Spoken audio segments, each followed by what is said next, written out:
people, they seem to live this like utopia whereby artificial intelligence will deliver economic growth and that will solve everybody's problems. But they also, at the same time, they also say, yeah, a lot of people will lose their jobs. What are we going to do with them? We don't have policies in place for that. This is the ERP Organizational Change Journal podcast, brought to you by Nestell and Associates, a Newport Beach, California-based ERP organizational change management firm serving the private equity industry. The ERP OCJ seeks to share expertise, insight, experience, and research, and to create effective conversation to help guide ERP organizational change to real, measurable, and verified success. And now, here's your ERP expert and host, the founder of Nestell and Associates, Dr. Jack Nestell. Hello everyone, Jack here. Today we explore the impact of AI on business systems in general, and ERP and financial software specifically, and on organizational change, focusing on ethical implications, innovation, and governance. Our expert guest shares valuable insights on AI-driven transformation, risk, and best practices, providing valuable guidance for private equity firms, portfolio companies, and stakeholders involved in ERP organizational change. We are grateful to have you join us today to learn how AI is revolutionizing enterprise resource planning and shaping the future of business systems. Our guest today is Clara Durodie. Clara is an expert in AI governance, fintech, and digital transformation with over 25 years of experience in financial technology and finance. A senior trusted advisor to management teams, board of directors, and private equity firms. Our guest is the founder and CEO of Cognitive Finance Group, author of the book Decoding AI in Financial Services, and the host of Decoding AI podcast. A sought-after speaker and thought leader, Clara brings deep expertise and valuable insights to today's conversation. Joining us from London, England, Clara, welcome to the show. Thank you for having me. I'm really looking forward to sharing out your expertise. So thank you so much for joining us today. But Clara, before we get started, can you tell our listeners more about yourself? Yes. So my background is asset and wealth management. I spent a lot of time in European space, and as early as 2010, somehow my deep roots in financial technology started to come to the fore. And I started to realize that actually our industry is on the cusp of some dramatic change. And that's back in the day, I used to call it intelligent automation. And I even went to my board to convince them in 2011 that we needed to invest in this type of intelligent automation, primarily for back office work. And obviously, I was so ahead of everybody.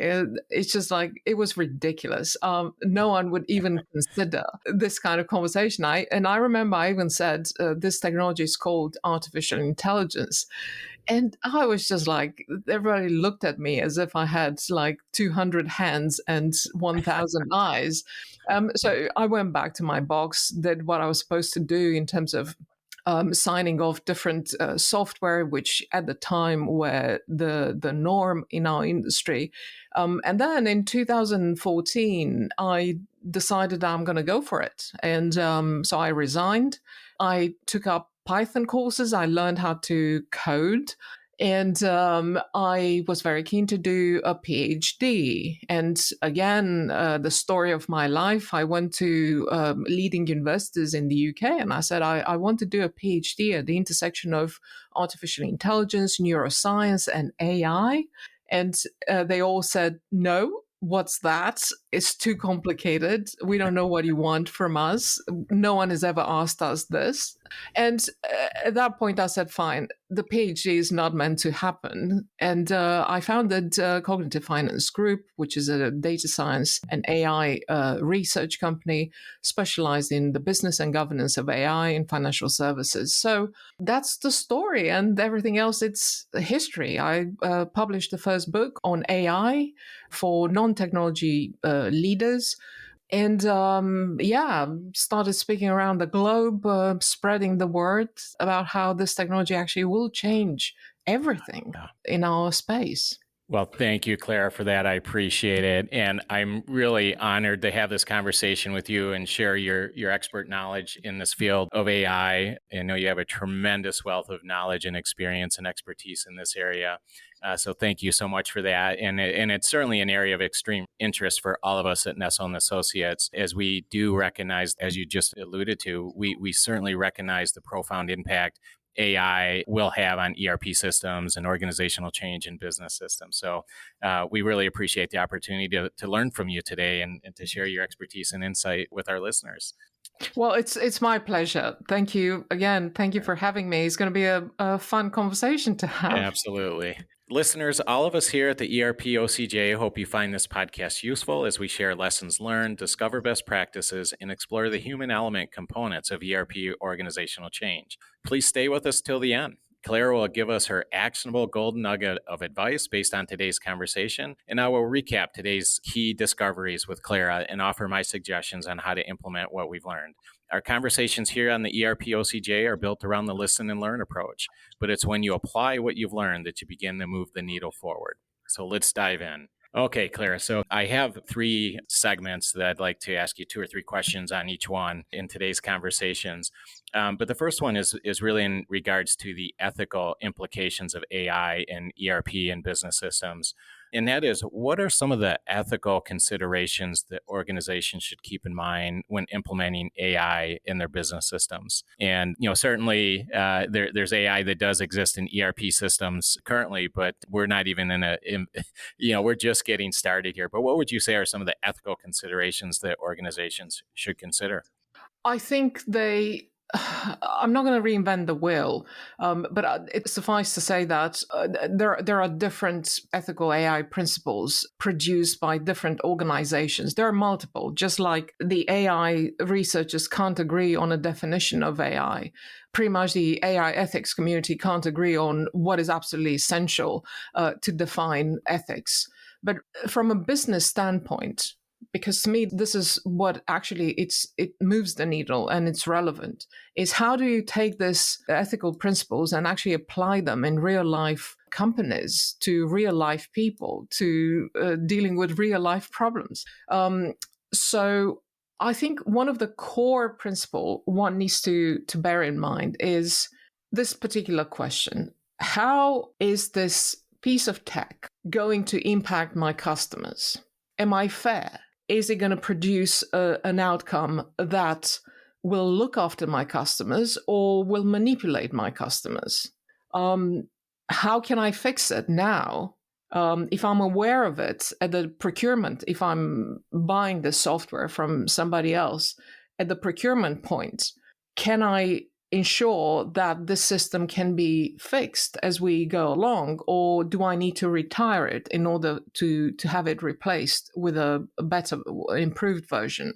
So I think these are basic approaches to practical approaches to anything to do with AI adoption in the enterprise. There are a lot of frameworks. We have specialist frameworks for portfolio companies in private equity. We have specialist frameworks for banks, for instance, specialist frameworks for fintechs when it comes to ethical AI adoption. But I think this principle, it's very easy for people to remember this.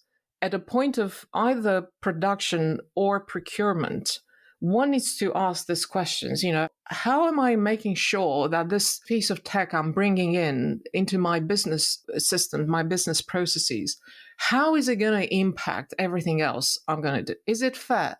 Am I going to stand the test of scrutiny 3 years down the line? What are my blind spots? And again, on the blind spots, I can't stress enough how strong groupthink is. And one needs to make a concerted effort to break that groupthink and always start from the premise that if I do what everybody else does without putting it through my own lenses of judgment and evaluation, I might end up in the same hot water. If everybody else ends up in that place, I might end up in the same place. So what I'm encouraging people is to dive in and be deliberate about trying to find blind spots in their judgment or evaluation systems of technology. There are dedicated companies which do a superb job to audit algorithms, to evaluate them at the point of procurement. But when we employ these suppliers, we need to make sure that we ask the whys and the whats and the hows to the point where we exhaust pretty much every single possible blind spot. Why am I saying this? So it's not a good internal processes hygiene. It's not only a good sort of intellectual exercise to ensure that we don't stay in groupthink. And from a regulatory perspective, if we demonstrate that we went beyond what was expected of us to do in terms of evaluating risks in the systems, and we did thorough judgment over the processes of procuring them or deploying them or maintaining them, then it's every single regulatory system in the world would protect those people who've gone this far to ensure that they can uncover the blind spots. This is important. Why? We are approaching very fast an environment where AI regulations will be upon us and will be part of the regulatory regime in which we build, deploy, and maintain this technology. We have big piece of regulations coming from European Union, which will affect everybody, pretty much like GDPR affected everybody across other jurisdictions. But we have global movements into the space where there is a awakening, a global consciousness awakening around the dangers and the risks this technology poses. So regulations of these systems will arrive. So instead of waiting for the regulations to arrive, one needs to be proactive and use the current legislation that is in place and make sure they go the extra mile to ask this additional whys, hows, and whats, so they ensure that they know what they're bringing in. So it's very, very important to have this kind of thinking. That's just fascinating, Clara. Thank you for that. And, this idea of having ethical AI principles from a business standpoint, I think is crucial. And I think this is the time the businesses and private equity firms and their portfolio companies need to consider that.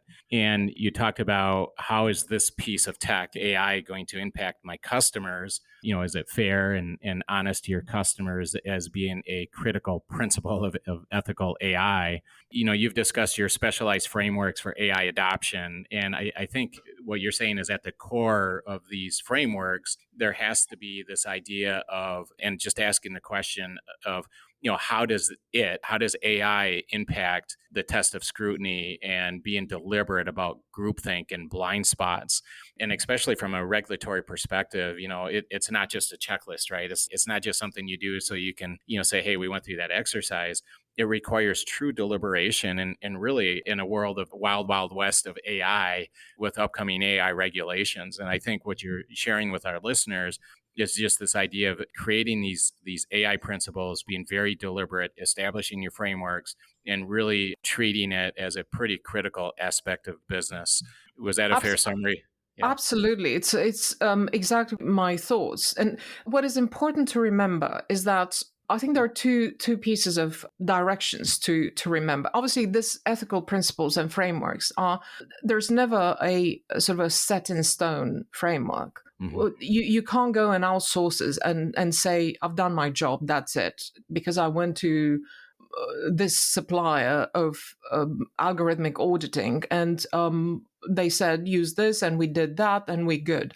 I think the regulators, even to this day, when we don't actually have explicit AI regulations in place, the regulators want to see that there is a deliberate thinking as to how this technology is adopted. Mm-hmm. But obviously, that's from a consumer point of view. And for instance, this week, Consumer Finance Protection Bureau, the gentleman who runs it, he went on record to say, and I'm quoting him, one of the things we're trying to make crystal clear is that if companies don't even understand how their AI is making decisions, they can't really use it. And this comes after a chain of fines they put out there on companies which actually they use this technology without even actually knowing what they're doing. Mhm. So you see, this is an example of where deliberate thinking of how technology is being deployed, it's important. So this Yeah. is from a consumer perspective, but from a business standpoint perspective and business strategy perspective, one is to look at this technology and understand that whatever this technology will touch in terms of business process, it'll change. And currently, companies are designed to have business processes designed for humans to perform them. But now we are having what I call a digital workforce. So the business processes will be redesigned to match this digital workforce, and the nature and the structure of those processes will be changed accordingly.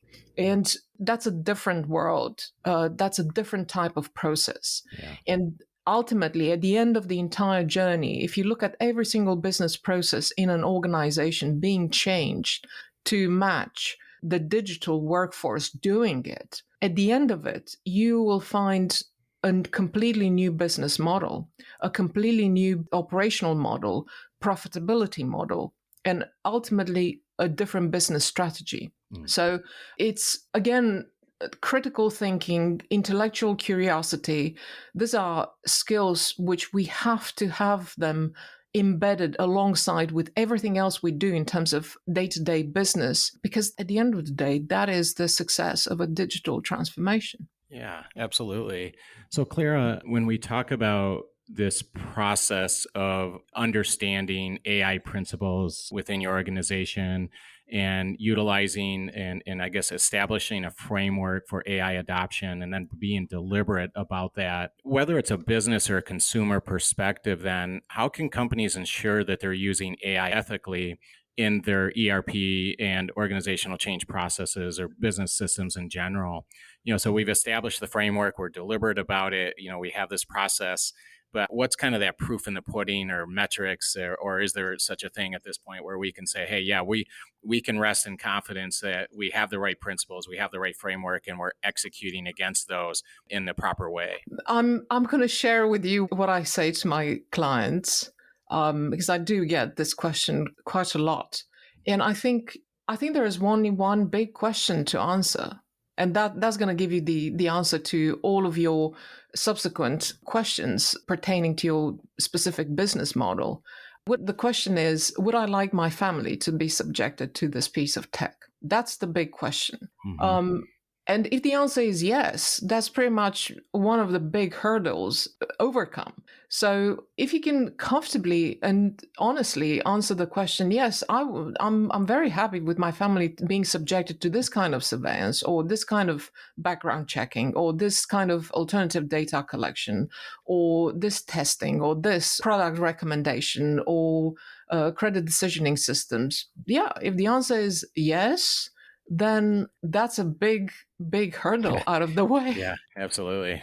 That's interesting. So one key, let's call it a guide rail, is to constantly ask the question, even in the business context, right, or from a consumer perspective, is would I subject my family to this way of doing business with AI? Yeah, knowing what I know about this technology, because I'm assuming by this point you've asked all the right questions, you've uncovered all the blind spots, so you know what's happening, right?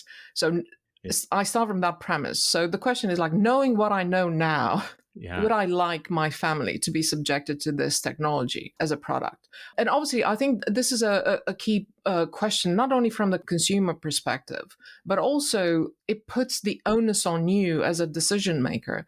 When we think this way, we actually think and put the whole society at the heart of our decisions. And if every single business will be able to respond with a resounding yes, I'm happy with this technology, then overall, I mean, the entire society will be on a different level of conversation around AI risks and governance. And most certainly, we wouldn't have panic moments and headlines in the newspapers, like we've been having for the past 48 hours or 3 days, that AI is going to exterminate the human race. So if we just like zoom in to our own business, to our own piece of everything we do, and questions we ask, and the job we do every day, it's actually the bigger job of looking after the society and after all these big risks, which, by the way, they're not exaggerated. Because if we don't do anything to mitigate the current risks, we might end up in the predicament that this this very large group of AI experts and scientists have put out there. So I'm a great believer that if we want to build the next billion-dollar company, which will sustain digital transformation and all the doom and gloom of AI, we will need to build it as an ethical AI company. And mark my words, that is the business model which will be successful in the future. It's not going to be cutting corners. It's not going to be like, I'm going to do this and no one is going to find out. Well, everything is going to be found out eventually, because data never forgets. I put it in my book as well, and people go like, well, what do you mean by that? I mean that every single process we run in a digital environment, it has a long-standing memory, and we can always play back, and we can always see how the corners have been cut or the wrong decisions have been taken. And that's not a good place to be, because unfortunately, that's what it is. It's a no second chance kind of sort of predicament. So my submission to you today, and in particular to the private equity community, because obviously they invest in these companies, it's, as from an investor's point of view, it is cheaper, no headaches, no regulatory fines, if every single company is just following these basic rules of like doing the right thing and making sure that we build products which are confined within ethical principles. And it's cheaper to do that. Plus, it's a business case for this. And it's why am I saying it's cheaper? We ran an analysis, a specialist study, and we tried to identify how expensive it is, or how much does it cost to fix a wrong algorithm or an incorrect or insufficiently suitable AI model 3 years into being used. So the conclusion we reached is that back in 2019, when we did this study, it would cost at least 1,000 times more to fix it. So essentially what I'm saying, for every dollar spent in production, one needs to spend $1,000 3 years down the line to fix this algorithm. And this doesn't even include costs, like regulatory costs, lawyers' costs, specialist data science support to fix this. So, and not to mention that if you run with an algorithm which is not fine-tuned for this ethical principles, when you get found out, the regulatory fines can be so big that actually you can be out of business. And this is very possible. It just absolutely destroys your company. So that's what I'm saying. It's cheaper to do the right thing from the beginning. And there are plenty of AI frameworks and principles out there which can be then adjusted to individual companies' business models and business systems. And plus, it's a good business model. I mean, it brings profitability when companies and other business partners or consumers know that they can trust you. They will come to you. They will want you to have their business.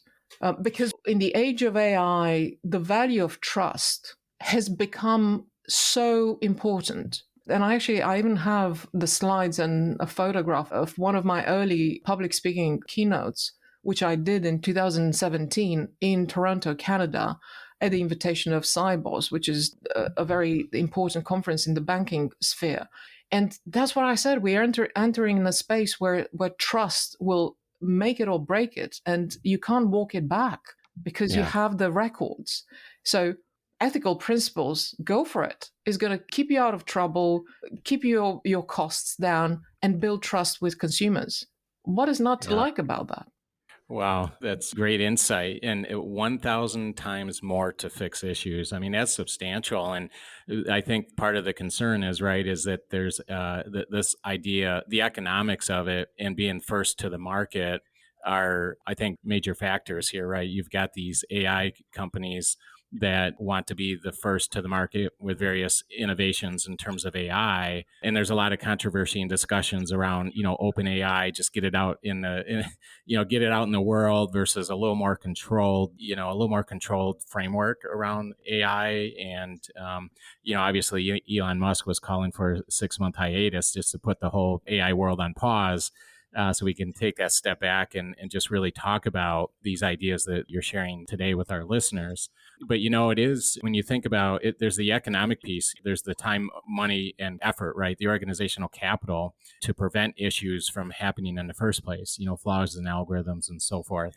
But there's also the economics. I mean, if a company releases an AI tool and they haven't considered, some of these AI principles and these frameworks in terms of being deliberate in terms of ethical considerations and governance considerations and that sort of thing. I mean, that could put a company out of business pretty quickly to introduce faulty AI, right? Because like you said, is at the end of the day, if you and myself and for our family's benefit, if I'm not comfortable and if I would not subject any of these AI advancements to my family, that's a major issue. Well, just the only thing I'd say is this companies, they indeed release this technology out there thinking that their family will never be affected. It's not possible. They will be affected. They will be subjected to this. But it's for large organizations, the likes of Facebook, which have just been handed down a $5 billion US fine about 3 weeks ago on misuse of data and very complicated background. Just because they didn't behave when they were told to behave, they continued to do what they were doing. So now they have $5 billion, and obviously they're trying to get out of that. Or 25 million Amazon fine, which was issued recently, simply because they've been using children's data without consent systematically over the years. So these things are coming to the fore eventually. That's my point. They might not be seen for 5 years or something, but they will come to the fore. They will come to the surface. And by the time all of this will come to the surface, we will have enough regulations to actually deal with this. Having said that, even today, there is enough regulation to, we don't need to invent really pretty much like everything from scratch. Regulatory experts, they continue to repeat, but no one seems to listen to them or hear them. There is enough regulation at the moment to apply in order to ensure proper governance of these systems. So the other point I wanted to make is that we have this, I would argue, is like a wrong narrative around economic growth and artificial intelligence, as if AI will magically unlock unheard of GDP growth like we've never seen in our lifetime. So my submission is very simple. I mean, just put that to rest, because artificial intelligence, this technology, amplifies the status quo. So if we are in a rut, it's going to get worse. So don't expect that things will get better over time. People, they seem to live this like utopia whereby artificial intelligence will deliver economic growth and that will solve everybody's problems. But they also, at the same time, they also say, a lot of people will lose their jobs. What are we going to do with them? We don't have policies in place for that. So the simple rule of thumb with deployment of AI, whether it's at the country level, whether it's at the business level, unit level, whatever you have there, it will be amplified. If you have bias, if you have misjudgments, if you have all sorts of wrong decisions, they will be amplified. Or if you have good decisions, or if you have a working environment, that will be amplified too. So I think when we deploy this technology, we need to think of okay, how about I make the current interaction of my processes and systems and everything what I've got work? How about I do that first and I make Yeah. sure where the problems are, deal with those first. And then we deploy AI. Because at the end of the day, the premise is very simple. This technology is not some magic genie coming out of some sort of box knowing everything about us. No, it just looks at the data and makes inferences. And whatever you have, that's what I'm saying. It amplifies what you have because it looks at the data you have. That's the status quo of your business, of your premise. As I said, as a country, as a unit, a business unit, as a company, that's your data. And the system is going to work with that data and is going to make it worse or make it better. Absolutely. So, Clara, do you think, this idea of business units and organizations really taking the bull by the horn, so to speak, in terms of ethical AI principles and establishing a framework for AI adoption and just being really deliberate, the same ideas that we've talked about already is crucial because whether it's legal, regulatory, or governmental policy, it doesn't always keep up with tech, right? Sometimes, like you said, especially with a new technology such as AI, and it is quite a bit of an unknown right now, a little bit of a wild, wild west. And certainly there's regulatory and governmental policies and so forth that are trying to build this framework around AI and its deployment.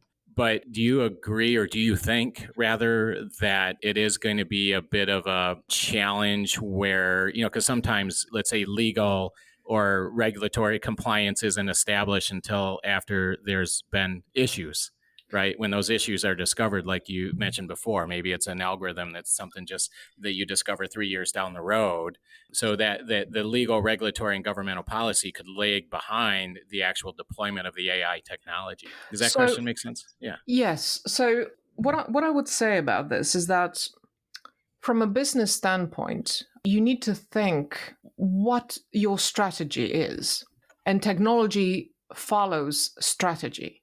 I've seen so many. I've seen more companies which they just deploy AI because it's a shiny new thing. Let's do it. Because if we don't, then we're going to go to the board and we're going to tell them that we don't have any AI. And oh my God, that's the end of the world. Yeah. So everybody's just rushing to buy AI, invest in AI, partner with AI, go and work with third-party suppliers of AI just so they can have some AI because the FOMO is unbelievable at the moment. But what my submission is take a step back and think this way. And this is where companies systematically fail. Where do I want to go as a business? What do I want? Do I want to multiply the number of my customers? Do I want to reach new jurisdictions? What do I want to do? Fine. So I've decided I know what I want to do from a business perspective. Now, how am I going to implement that? What tools do I have in terms of technology tools and other tools that I have? What do I need to deliver on that objective? And then after you establish that, you go and start investing in the right AI systems. Once you've cleared and cleaned up all your processes and made sure that you're sitting on the correct status quo, then you deploy AI. But the majority of companies I've seen are companies which lead with technology and then they think, okay, so where are we going with this? What do we actually want to achieve overall? Because it's not just about, as a lender, I want to improve the way I measure people's credit worthiness. It's not just that. I want to see how that one piece fits into the rest of the business as a business strategy and in the rest of the resources that I have as an organization. How do I plan for those? And how do all these business systems come together? So that is the right sequence of approaching adoption of AI instead of, I'm going to do whatever. I'm just going to go and buy it. And I'm going to have AI on this process, AI on that process. And then actually processes don't work together. They don't just like, there's no sync. Everything is adopted in silo format, and the duplication level is very high, as we've seen in so many cases where the adoption of AI has been duplicated even to 80% duplication rate across global offices. So you see, we need to see where we want to go, and then depending on that, we pick the right tools. Because not everything is about AI. There are tools which are cheaper and more effective for the processes we need. So that's, if we manage to go through this thinking sequence, then we will most likely, we'll reach the right decisions. In addition to that, as we go through these motions to identify what technology is going to help us deliver on our business strategy, then in the process, we flash out the regulatory and the legal requirements that we have to put in place so that we end up with the right tools without breaking the law. Great explanation. Thank you for that, Clara. I would like to ask you a couple of questions, just slightly switching gears on you here, but regarding AI driving innovation and growth in ERP. So how do you see AI transforming the way companies approach ERP and business systems in the coming years? I know that's a bit of a general question, but how do you see AI transforming the way companies approach ERP or ERP organizational change in general? Okay, so on this question, if I may narrow it down a little bit to making two observations. So the first one is to do with, as I said previously, to do with the business objectives, what's the ultimate strategy, what we want to achieve. So I think once we have that in place, we will be able to work out step by step every single process that will be impacted by this technology. My submission to you is that at the end of the whole digital transformation, I don't think there will be not even one single business process left untouched by this technology. So to answer your question, I think everything will be affected, impacted. It's down to the decision makers to know what questions to ask, to identify what the direction of travel is and choose which one fits them. And finally, I think it's very important in the process to understand that we might be in a position where we need to reconfigure the way we operate entirely as a business. So the operational model will be completely redesigned. And that will have deep implications on the profitability models. And I would not, from experience, I would not recommend going ahead with AI deployment without actually understanding how these changes interact with each other, what's the interplay. I hope I answered your question, which was quite generous. Yeah, no, that's great, Claire. I think that, one of the things that here at Nestell and Associates we're very interested in is this idea of what we call the triad, right? And that's people, processes, and technology in the context of successful ERP organizational change. And I do think that AI is going to have a profound effect on that relationship. And I think, it's still, it's too early to say to what extent and how, just because I think it's still not understood on exactly what the impact will be and how it will touch and change processes. And but it's just a fascinating topic, to be sure, and one that we've talked quite a bit about in the past, and certainly will continue to discuss on this podcast. Very interesting idea. I think on the people's point you just mentioned, I think I'd like to share with you one of my core held values about digital transformation. You'll achieve digital transformation at a faster rate if you invest in educating people, everybody, from the board of director all the way down to the receptionist. I mean, everybody. And I've chosen these words deliberately based on experience, but also deliberately. Yes, the receptionist, everybody needs to become AI literate. AI literacy in organizations pretty much doesn't exist. It's until very recently was reserved to centers of excellence. You must have heard like a lot of companies wanted to be innovative, embrace innovation, and they created a center of excellence. And by implication, meaning that whoever was not in the center of excellence, they were not excellent. So they were like, yeah. Right. So I'm not a believer in this. And actually, I criticize it every time I get a chance. Why? Because as we deploy this technology, everybody will be excellent or will need to be excellent. Everybody will need to have this level of AI literacy to be able to understand how the systems operate and also pick up on various risks as they appear at various points when you train an algorithm or when you procure it or when you maintain it. So if people have this level of AI literacy, and I don't mean by that, I don't mean coder level AI literacy. No, basic AI literacy. When everybody has this literacy, they will be able to understand how important it is for everybody to come together and reconfigure business processes.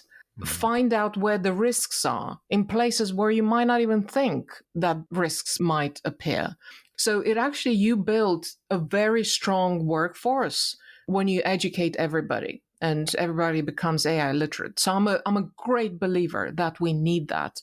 And unfortunately, we don't have it. And that's where we have so many misconceptions and misunderstandings. Because obviously, if not everybody understands what's happening, then how can we possibly, have a common ground of conversation? And Clara, but doesn't that go back to as well to your idea of establishing AI principles and a framework for AI adoption?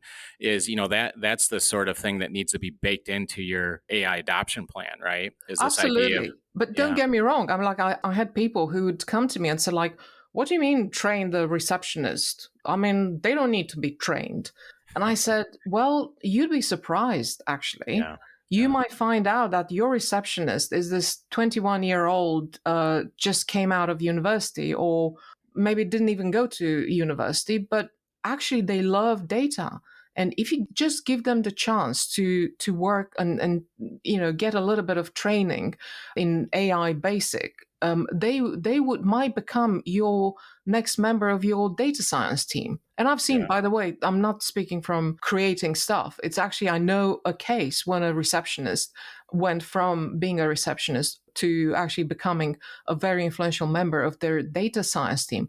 And as a company, there is value in this because you create this internal mobility, which enable people to move to places where, it would cost you less to train your people, your current employees, than to pay for outside talent. So this is on a few observations on the people side. But my submission is that as we go into this digital transformation, we need to think of creating a new department, which would be called, my title, I don't know if that's going to stay, digital resources. Just like we have human resources, we will have digital resources. And by that, I mean a congregation of AI algorithms, which will need to be managed, will need to be trained, will need to be pretty much looked at as if they are the digital equivalent of the human capital that we have in an organization. And only then, when we will go to that place, you will see that things start making sense when it comes to adoption of AI. Because sure thing, when you hire somebody, you have a set process of evaluating that candidate, testing that candidate, and then eventually signing a contract with them and making them your employee. In the same way, we have to go through the same motions to recruit technology, deploy that technology, and maintain it, and keep it accountable. And that's very important. Keep that technology accountable, because if we don't have it accountable, that's when the problems arise. Clara, can you share, obviously AI is relatively in its early stages, in its infancy in terms of deployment, but can you share maybe some examples to put you on the spot of how AI has driven innovation and growth in ERP or business systems for organizations that you've worked with? I can give you an example of how a company used AI, a very, very simple form of AI system to predict default. So the question was like, okay, so I hear everybody wants AI. What are we going to do with AI? So I thought to myself, like, how about we do this? Because you have a lot of data, you have a large loan book. So we can look at your loans and see who might be very likely, because we can predict that with a very high level of accuracy, um, who might be in the default position. And lo and behold, yes, we run that, and we identify a handful of people. The bank wrote to them and something on the lines, we are your bank, and we're writing to you to say that in case you need help, we're here for you. That's all it was. It was nothing else, nothing very specific or complicated or like wordsmithing requiring complex input. No. And the interesting response was that the default rate from what was predicted got reduced significantly, which is a win for any banks or any lenders, because that any default carries a cost to them. So predicting that default, preempting it, dealing with it, actually enable people to say, well, hang on a minute, I'm happy that the bank is on my side. The lender is on my side for once. What a breath of fresh air.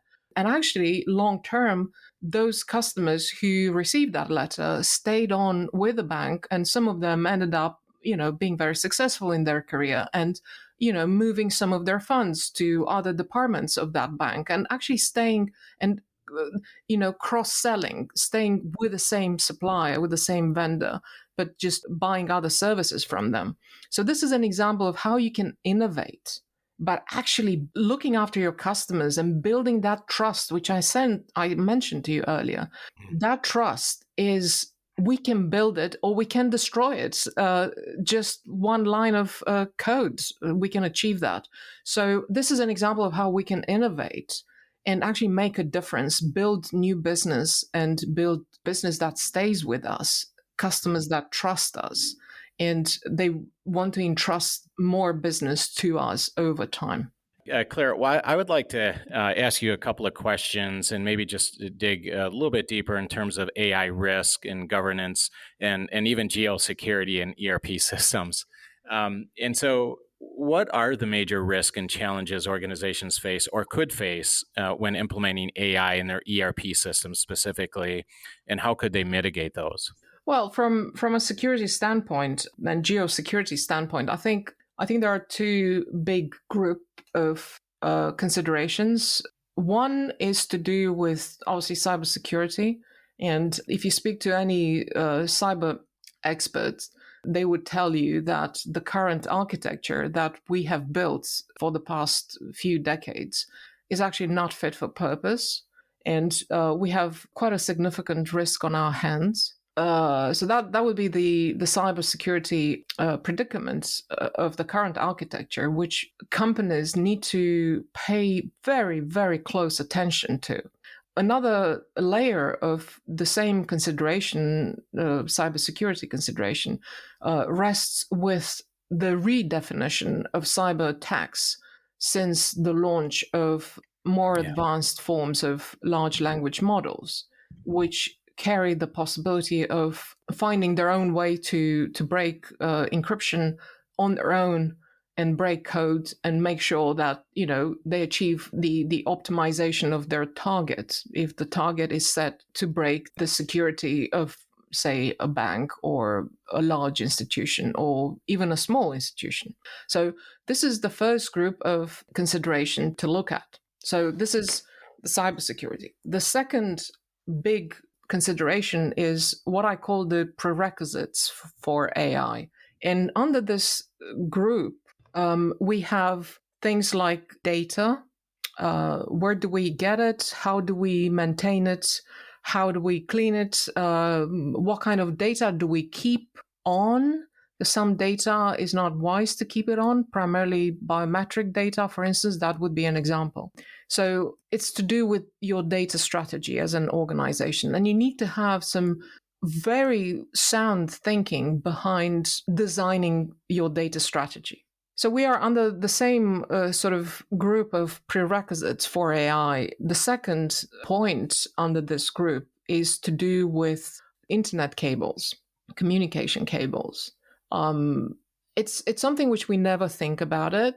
We take for granted the fact that we have broadband to our desks, and we take for granted that we go shopping in a super mall and we swipe our cards and we paid, or we swipe our iPhone and we've paid, and we go about our lives.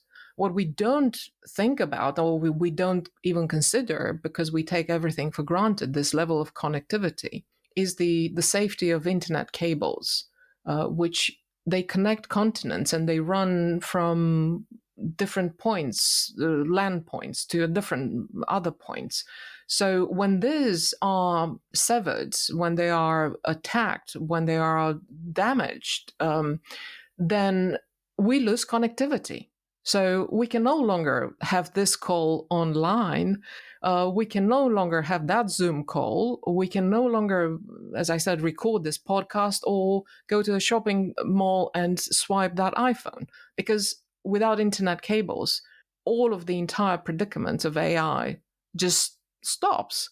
And it's something we need to think about. And I think these are big conversations. The internet cables are big conversations that probably rest a little bit in the geopolitics realm. And so big conversations to be had, and being mindful. When it comes to internet connectivity and geosecurity, I think one needs to think about what is our disaster recovery plan? If something happens with our internet connectivity, what is our backup plan? How are we going to run operations? Where is our data going to be stored? Do we have it safe? Is it on-prem? Is it on cloud? What happens if we can't access the cloud? So again, it's part of the disaster recovery planning, and it's absolutely important to do it. And that would be the third point under the prerequisites for AI. We want to have this plan in place because we want to plan for the unthinkable, because that makes a good sound risk management, no?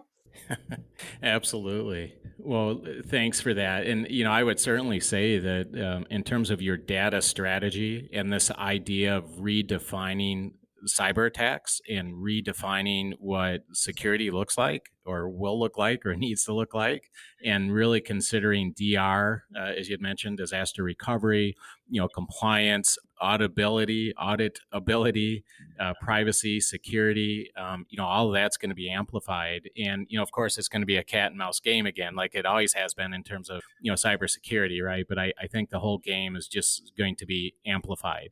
And there's a lot there in the context of IT in general, and also in terms of ERP systems.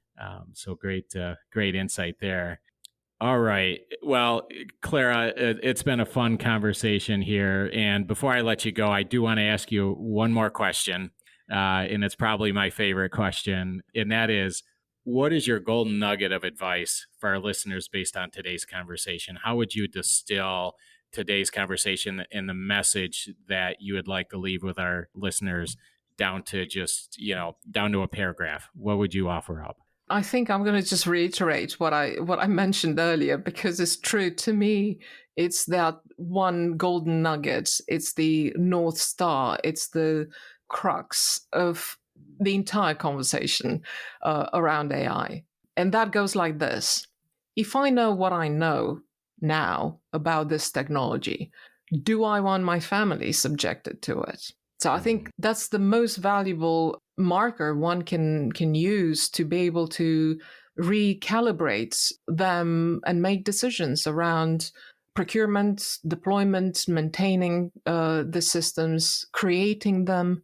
So it's like a big, it's a simple conversation, and yet it's so complicated. But I think it encapsulates all the concerns we need to think about when we deploy this technology. Absolutely.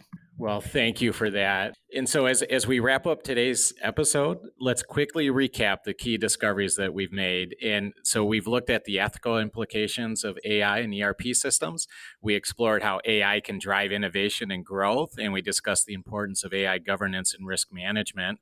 And today, Clara provided valuable insights that can help private equity firms and their portfolio companies and their stakeholders navigate AI and its impact on ERP and business systems, or its potential impact. And I would say, Clara, one of the things I've learned from your message today is this idea of, I think, organizations and private equity firms and their portfolio companies is start now. Be proactive. Think about your principles, whether it's in the context of the business or from a consumer perspective, but really start thinking about your principles and develop that framework for AI adoption and be very deliberate about it. And then think about whether it's legal or regulatory or governmental compliance, how does that impact your business? And also consider some of the ideas that you shared in terms of security and redefining cyber attacks and protecting your business information and your business intelligence. What does that look like? How's it going to change? How can you be proactive? And so, I think that, private equity firms and their portfolio companies, working with you and your team and your organization is really, is a way to get to be proactive, right? And I think that's part of the key here. I think is not to bury your head in the sand and really not think about it until it's too late, because it's coming. And there's questions there as far as what it's going to look like, how it's going to impact the business, how it's going to impact business processes, how it's going to change the way that we do business. But I think that now is the time to really start thinking about it and putting those principles in that framework into play. I think it's future proofing for investors, exactly. for the private equity community. It's just that's the way to future proof their investments and protect their business interests. Absolutely. Well, listeners, take these insights and implement them in your ERP organizational change processes. The listen and learn approach is essential, but it's when you apply what you've learned that you truly begin to move the needle forward. With that said, thank you so much for your time today, Clara.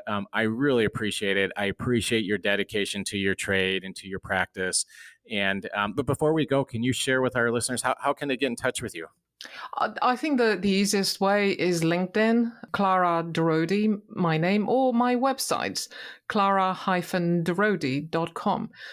It's easy. Just Google me and you'll find everything about me.